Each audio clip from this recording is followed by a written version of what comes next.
Well, if you've been flying the friendly skies recently, it's been a gamble. If you make it to your destination, if the plane will arrive, if the crew shows up, or if it will even take flight at all. Across the country, airports struggling to keep up, tech issues, overbooking, bad weather, unruly passengers, and staffing shortages, all to blame.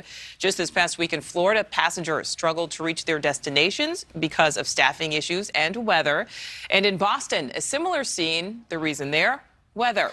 And today in Las Vegas, workers with Spirit Airlines are saying enough is enough. Frustrated flight attendants picketing over what they're calling mass cancellations of flights they say are creating havoc in their lives. Similar protests also happened earlier this week in Orlando and in Dallas. So we want to bring in Casey Murray, the president of Southwest Airlines Pilot Association. Casey, thank you so much for joining us. All right, I think, can we? I'm not able to. Okay, we do have Casey. All right, so we want to talk about some of the biggest problems that you are dealing with your employer. So I know you wrote an open letter to Southwest Airlines saying cases of fatigue among pilots are a 200% increase from last year, with even more dramatic rises in specific months. What is the reason for this jump in your view?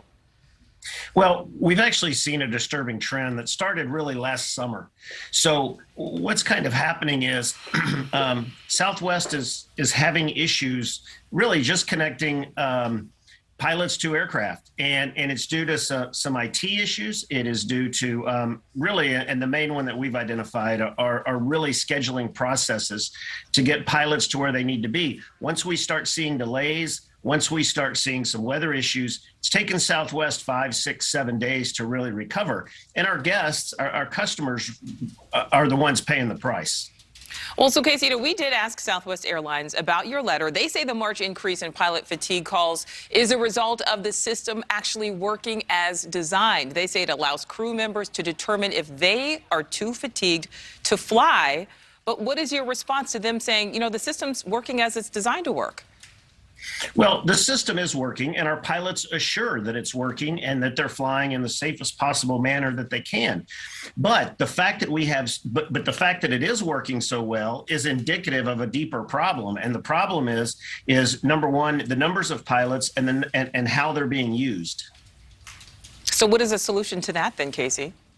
Well, we've identified even up to 4 years ago, we started seeing some sort of degradation of how Southwest was using pilots. We've been trying to get them to address that. And through last summer, it was really bad. But yet I came on a lot of news during Columbus Day in October. And my question was, you guys need to ask, what is Southwest doing proactively to make sure that these delays and these issues don't continue? And the reason for the open letter, which is something that we take very, very, very seriously, was we haven't seen any. And we think our guests, deserve better. Oh, yeah, well, absolutely. You say that this puts everyday people in danger. So, there are a lot of people who fly. There are a lot of people who fly Southwest. Should the average person feel safe traveling? Well, I actually feel very strongly about this as well. We are trying to address not having these issues to continue to trend upwards through the summer.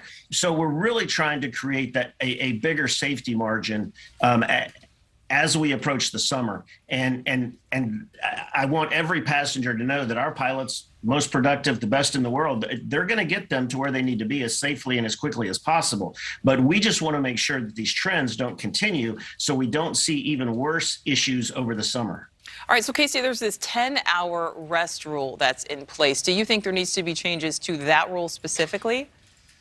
Well, it's really how it's being used. Our pilots show up for a trip, and then they're reassigned to different cities. There are delays, and then we're supposed to get in at 8, 9, 10 at night, or even 1 in the morning. But then those are pushed back 4 or 5 hours, and then you're trying to get to your hotel. You're trying to calm down. You're trying to get food.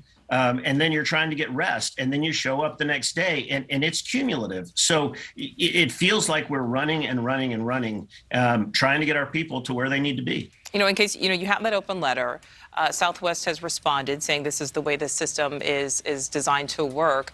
Are there any scheduled talks at this point with leaders in Southwest? We've been in talks with them, and we will continue in those talks with them. All we want is for the airline to run as safely and as efficiently as possible, and to make sure that we don't continue to see our guests not get to where they want to be. And last question for you, Casey, before we let you go. Of course, we know that the TSA just recently extended that mask mandate. Thoughts on that from members of your union? Yeah, we actually, we're very active on Capitol Hill, trying to get them to cease with the mask mandate. For us, it's a safety issue. It's an additive condition for us as we deal with unruly passengers. So on top of being fatigued, on top of trying to get airplanes out on time that are running late, now you have someone who is having issues with the mask, and it causes, again, it's an additive condition, and all of these are what affect safety. All right, Casey Murray, president of the Southwest Airlines Pilots Association, thank you so much for joining us live. We appreciate it. Thank you, Nicole. Thank you for watching. Click the red subscribe button below so you can get more of NewsNation's fact-driven, unbiased coverage.